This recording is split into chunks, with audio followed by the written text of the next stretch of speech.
Hi, I'm Elaine Bailey, owner and founder of Elaine Bailey International Limited and LiveBrilliant Coaching Solutions.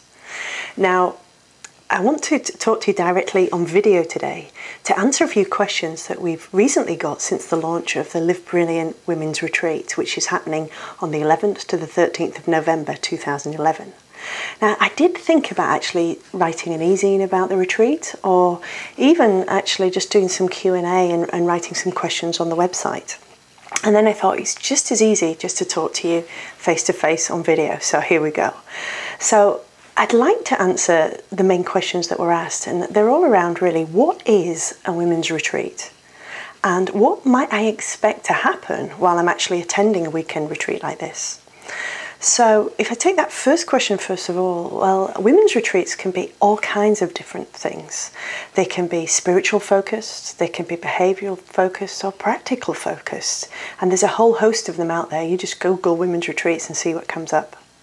Now, my coaching practice and my approach is soul-based, but it's also behavioural and practical. And my background comes from very much from the learning and development field, where I've been working for the last more than 20 years now, more years than I care to remember actually. So within that, I bring this to the actual table, but I also bring a soul level and a spiritual level to it as well. But it's certainly not going to be woo-woo. We're not going to be hugging trees.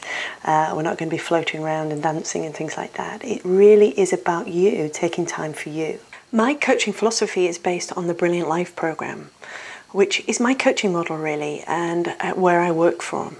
And it provides a great framework. There are 6 stepping stones to success for you to create your brilliant life. And we'll use this almost like a backbone for the 3 days of the retreat.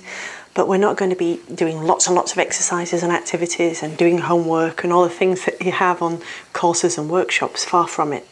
There'll be a lot of space and time for you to reflect built into each of the sessions. So I just want to take you really quickly through the 6 stepping stones to success, because these will answer the other questions that were presented around this retreat that I'm going to be running. So the first step is all around clarity, and it's about getting clear and getting focused.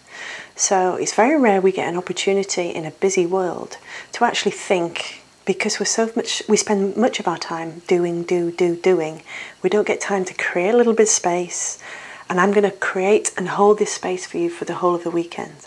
So you get time to, within that space, to be able to think, to be able to rest, to be able to relax, and to focus on what's important to you so you can get clear. And that's our first step.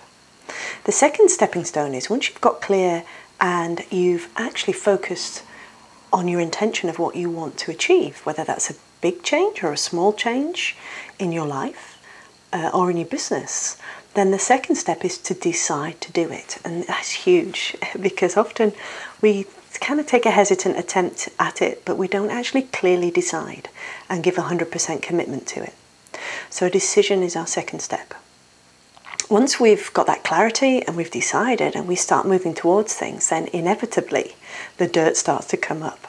Now, I'm sure you may have heard of the analogy about planting a seed. And when you plant a seed, the first thing that comes up is not the shoot. The shoot has to find its way through the dirt, and it pushes the dirt aside so it can actually clear the ground and start to grow and start to emerge. So the metaphor of the dirt really is for us things that no longer serve us. And once that dirt starts to come up, then we can start to clear it and move it. Now, it could be that these are just things that habits and patterns that no longer serve us, things that might get in the way. And I call these roadblocks, and this is our third step. And that is about removing roadblocks. And there are 2 key drivers to roadblocks. One of them is here. It's our thinking, it's our internal thoughts, it's our patterns and habits. And the second element to this is our external roadblocks. So it could be other people, it could be our skill sets, it could be a whole host of things that are externally presented to us that might prevent us from moving forward or making the change that we want to see. So that's our third stepping stone. The fourth stepping stone is all around integration. And integration is about creating that space. It's about allowing some space into our lives, stepping back, creating a clearing from which we can relax, unwind, and new ideas start to emerge. It's really is fertile ground for thinking. I don't know about you, but I can think of the number of times where I've gone out for a walk and maybe been in the woods and I've thought of ideas for projects, or maybe an e-zine or something like that. It's amazing where those ideas come from, and they often come from that stillness, when we allow a little bit of that stillness into our lives. So that's the integration piece.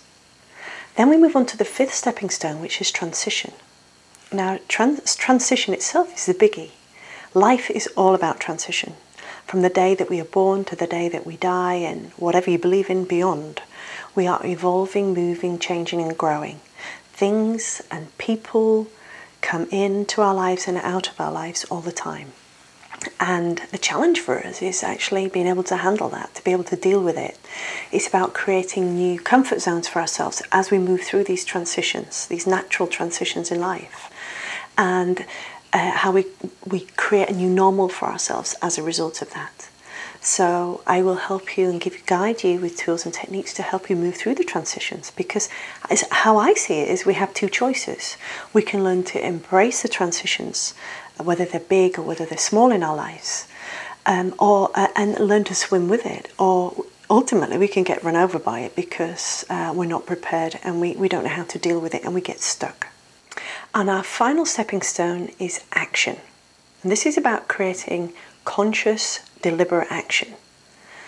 Step at a time that will move you forward, make some change, and make things really happen for you. I don't know about you, but I have met people and I've coached people who are really good at articulating what they want to do and how they want to do it. But when it actually comes around to getting off their ass and actually doing the work, leaning in, having the discipline to do it and the persistence, then they fall away because they just don't want to do it. So what I want to do on the Sunday before you leave is to give you some care and attention and help you to create some action points, some doable actions that will really help you hit the ground running when you return back to your normal lives on Sunday afternoon.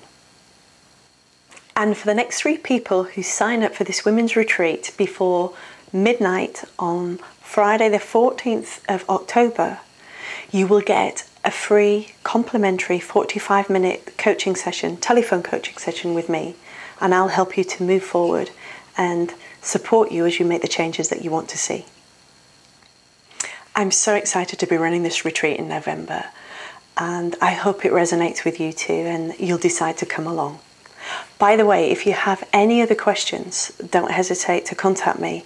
Drop me a line at events@elainebaileyinternational.com and we'll answer the questions straight away.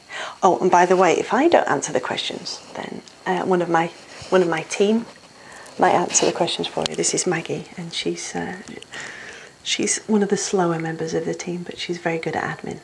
So I look forward to seeing you real soon in November in Sleepy Dorset. From me and Maggie. Bye-bye.